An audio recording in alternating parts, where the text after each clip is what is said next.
I took you around Wales. Oh man. Yeah. How's Welsh? My home country? Dude, Yeah. it's crazy. I think, it was a tale of two amazing, sad and bittersweet things. One, my grandmother who lived in Merthyr, which is, like Gotham, it's like crime ridden and destructive. It's without the superhero protecting Without it. Batman. It was just like weed and vape stores and a really good fish and chips place. Yeah. And I was able to kind of see through the prism of what her life was. Mm-hmm. But you'd set up this incredible 5-day it was insane. We went from all the way down from Cardiff, where we didn't start, but we started at right near Port Talbot at the that's not Eisteddfod, I don't know how to say it. Well, before day one, day zero, we met up with my parents, and at like 11 p.m. I was like, I'm going to bed, Dad. I'm tired. Oh, that was a tough one. Pete and my dad stayed up drinking till like 3. Yeah. and then every time I was like, he'd say something like, your glass looks a little empty. And I'd say, no more for me. And I'd have to go like the bathroom, and he'd go, oops, it got filled up. And so he kept getting me these. It was great. And so he's great. I really wanted to buy him a beer. Yeah. And so I was like, all right, it's my turn. I'm Welsh too. I'm like, let's do this. So I go up to the bar and I said, 2 Heinekens or whatever. And they're like, bar's closed. And I was like, this is the United Kingdom. You bars don't close. This is 1 a.m. I was like, but to me, that was madness. Yeah. And I said, wait, what about room service? And they're like, we do have room service. And they're like, what room are you in? And I was, the lobby? And they're like, no, what room are you in? I was like, 301 or something like that. Yeah. And so I forgot about this interaction. He goes, well, it's okay. It's been a good night. And I was like, yeah, I know. I'm sorry I couldn't get you a beer. And I go upstairs, and there's just some poor guy been standing outside my door holding 2 Heinekens that have been opened. And he's like, it's been 20 minutes. And so for like the next 2 days, I had just these 2 Heinekens on my windowsill. But that was an incredible night with him. We went all the way over as well. He's a great storyteller, like a classic style, go in one direction, but we're going to skip to another spot. And then we're going to touch back on this part later kind of storyteller. Yeah, he does. You have to really pay attention. Oh, it was enthralling. And if I did miss something, he would kind of scold me a little bit. Yeah, he does. He'll be like, I already told you about this. I was like, but that was 30 minutes. and I'm 6 beers in. But I know what we're talking about, but I'm still getting the names right. It was like the Game of Thrones of these characters. But it was so fun hanging out with him. And then that was just the beginning of like an otherworldly adventure. It was. We went to the Culture Festival.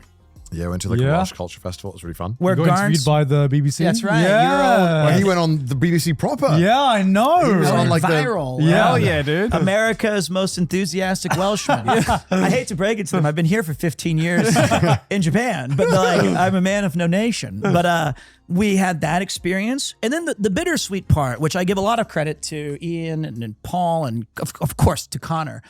Right when this was happening, it was such unfortunate timing. My cat was dying. Yeah. And so while I was on the trip, we would have filming for 9 or 10, 11 hours a day, possibly 12. It was like 9 to 9. We would be out. Like 9 to 9. And then around 1 a.m., 2 a.m., it would be my wife waking up or whenever she thought, and she would be calling me with health updates. And the first 2 nights, I was on like no sleep. I'm very worried. Things are looking very bad. And that's my best friend. Like, we really wanted him to meet my son. And we this was, and Kupo, my cat, was like, I know everybody, if you've had a pet and you're like, you know how much that means. But to me, that guy was the only friend I had when all my friends went to America while I was teaching. And before I met Chris and the new friends that he introduced me to, I just had my buddy. And so every day, especially when I was streaming, I'd spend with him. So then when every night she was calling me for like 2 hours on video chat of like him passing away. And on the 3rd night, I had to tell her, I said, listen, it's starting to affect like my performance here. I'm not giving Connor and the Wales, like the attention that this opportunity I requires. was never worried about any of that. I know. But you know, it was an incredible thing that you set up, and it was getting daily. It was getting harder and harder to maintain like a jovial situation when I couldn't help my wife, who's like grieving and 8 months pregnant, and this cat's like slowly passing away. So I regret this very much. But on the final night that he was living, I told my wife, I said, I have to sleep.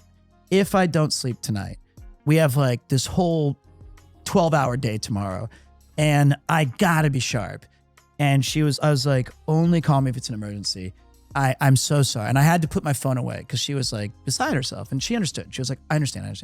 Yeah.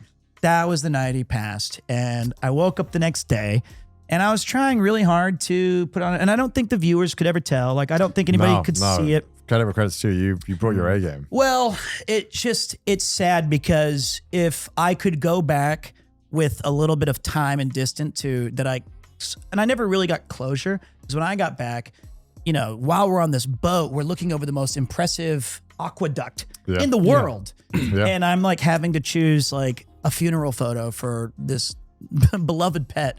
And I get back, and it's like, it's all done. So that was hard, but right after we did Wales, we had to go to TwitchCon. Yeah. And then everybody, bless their hearts. I really appreciate all the people who were, because they knew my cat was sick. Yeah. They were giving me like Kupo plushies that they handmade, baby clothes that have Kupo's little palm from like a Moogle. Yeah. Everybody was really, we hope he's doing well. And I'm like, you know, like I'm just, and but nobody wants me to be this sad thing.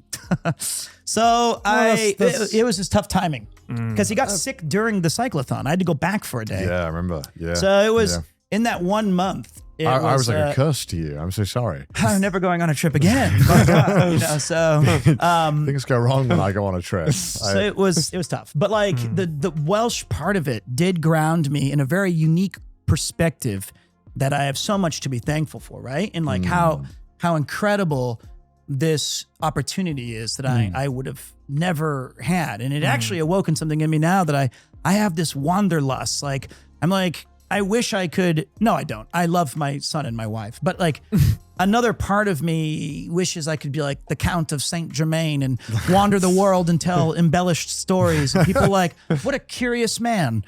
He's had a whole life of adventures. And like, and now I'm a bit more planted in my home life. But that Welsh trip opened the door to like this cultural perspective. Cool adventure, I mean, I would argue that your multiple appearances on Trash Days, you have kind of become that guy with the countless stories and the storytelling and everything. Genesis, I say.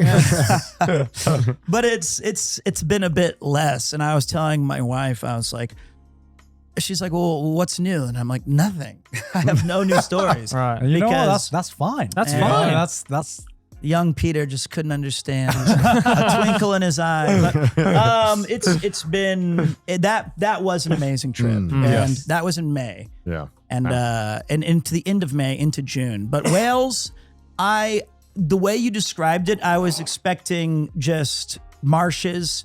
I just set expectations.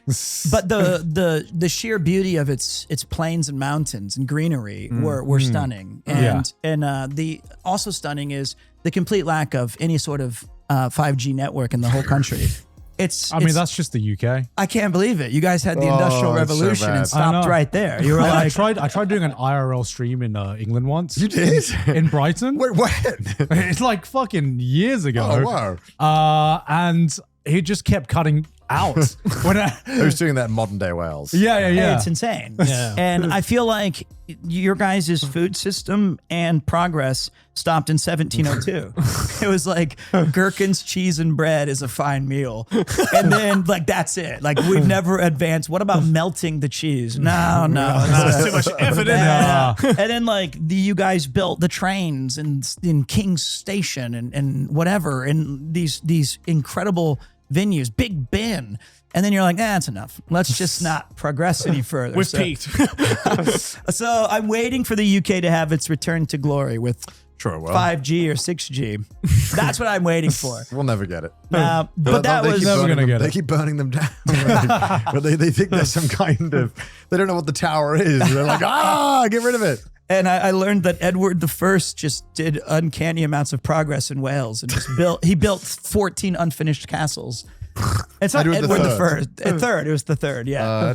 Edward I thought it was, or Edward III, or one of those guys. Edward or Henry the Third? No, Henry the Third. Whatever Henry it the was, Third. Henry the Third. his whole mission was like every Minecraft server I've ever started. I get like 60% through, and I'm like, I'm fucking bored. And then it just stays there, an unfinished. And then 6 months later, it's like, I'll give it another crack. And I'll start it, but I should start a new one. We'll just go, 20 yalms north. It was so much fun there. It was really fun getting to show you Wales because you were just so engaged with everything. You never like, No way. I mean, and sometimes people are like, man. Really? I got this in LA. And you're like, okay, man, come on. But it's tough because streaming as well. It's, oh my God. Sometimes you just have those days where everything goes wrong and you're like, I'm live. And you're like, there's 6 days of that. Yeah, that was, oh my God, we were exhausted. It was a good exhaustion. I felt the days were packed with cool stuff and well managed. It was just, I was on very little sleep. And then, I'm also just sad. Yeah. And of course, Wales does no help by it's like rain and how's the weather? overcast. That's the big thing. It was mostly overcast or Overcast? raining. Yeah, we sounds about we right. had one really beautiful day, and it was the Aqueduct. Oh, that was gorgeous. That was a gorgeous day. I had to steer the boat a lot though, which was quite stressful. I did zero work that day. I was like, I'm mourning.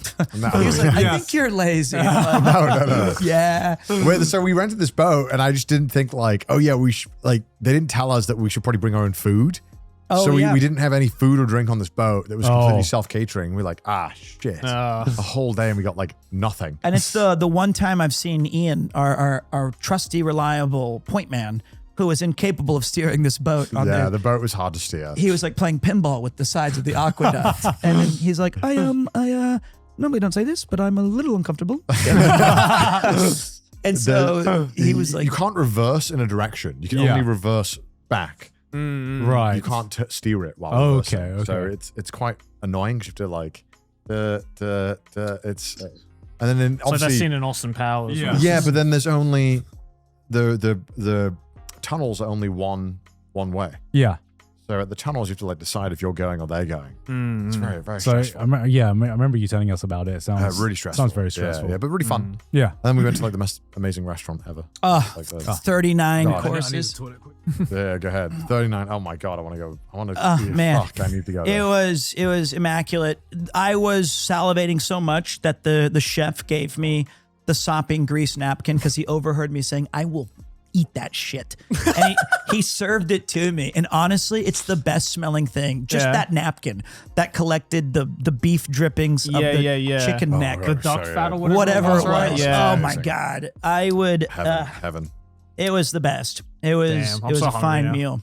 Yeah, this is making me hungry now. Thinking about that restaurant.